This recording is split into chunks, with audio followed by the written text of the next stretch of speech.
Saya Emran Zahiril, pengacara Sepadi TV PSS SK Pakedua. Sekolah Kebangsaan Pakedua telah mengadakan kem kepimpinan pengawas bertempat di Pusat Latihan Kertih selama 2 hari.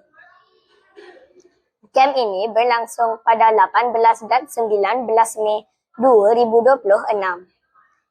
Banyak aktiviti yang kita jalankan sempena kem ini berlangsung.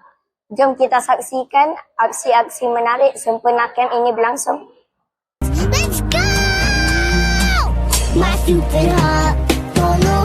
I tried to let you go so many times before. Then why the passion told my stupid heart? Too late, already on my way. If you hold down your friends, I'll get that new cup in my stupid heart. Okay,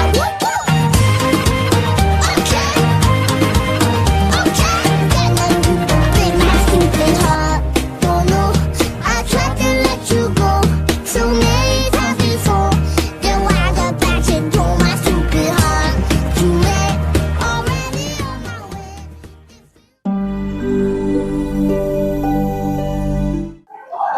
Assalamualaikum Cikgu. Waalaikumsalam.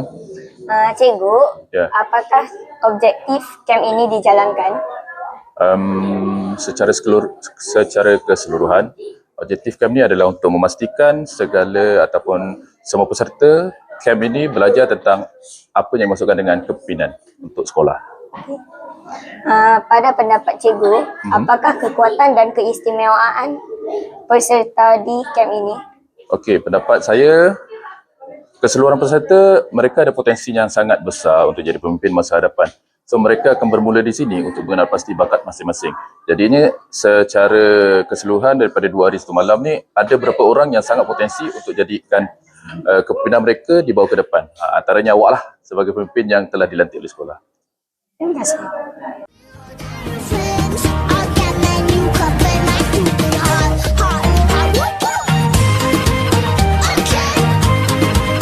Okay, get that new cup in my stupid heart. Don't know, I tried to let you go so many times before. Then why the passion told my stupid heart? Too late, already on my way. If you hold down your friends, I'll get that new cup in my stupid heart. Sekian dahulu episod kali ini. Teruskan memberi sokongan yang jitu kepada TV PSS SK Pakedua. Mantapkan kreativiti, perkasakan potensi diri.